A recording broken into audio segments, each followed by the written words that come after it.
Okay,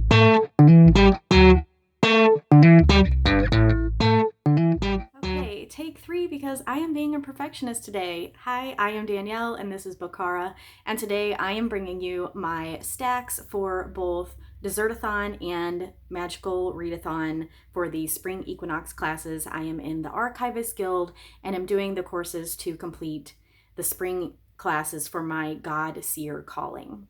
So I worked and reworked this stack. I have shuffled books. I have just really bent all the rules to my advantage.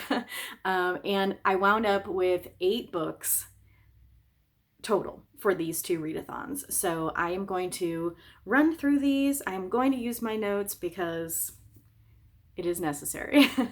So for Dessertathon, I am on the Red Velvet Royals team. For that team, our team genre is anything that is a myth, a retelling, or a book featuring royalty. And then our team kind of recipe is the red velvet cake recipe. You can actually make any of the recipes that you want, but this particular recipe will gain the most points for this particular team.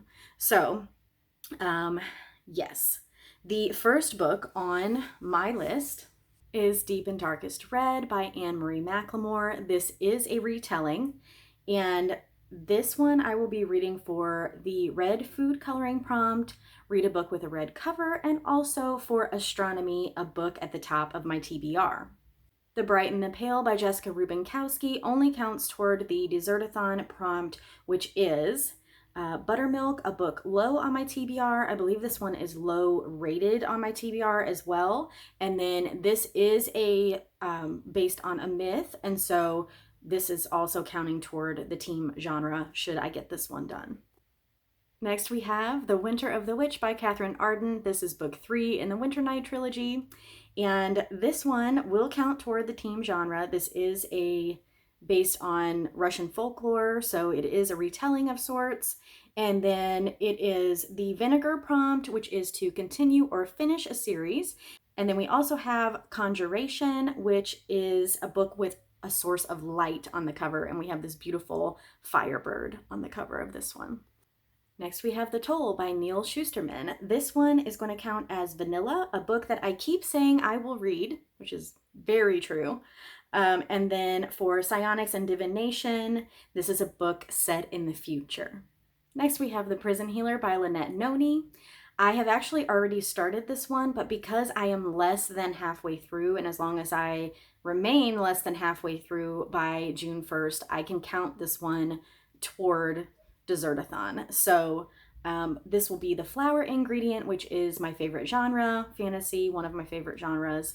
And then we also have Restoration, the Spring Equinox course, Restoration, which is a book featuring healers.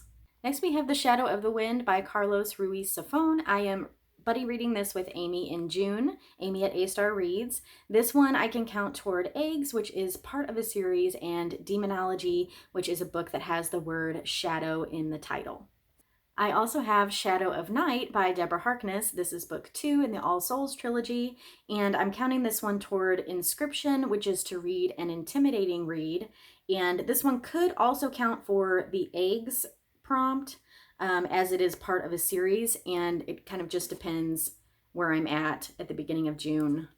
If I'm under that halfway mark, I could count it toward that prompt. Next we have Cersei by Madeline Miller. This one would count toward the Dessertathon team genre. Also, it could potentially count toward the flower prompt for Dessertathon, which is to read my favorite genre. And for Spring Equinox, this will count toward the lore course, which is to read a mythology-inspired book. So those are the books I'll be reading for Dessertathon, as well as my Spring Equinox classes for Magical Readathon. I hope you've enjoyed this video, and until next time, bye!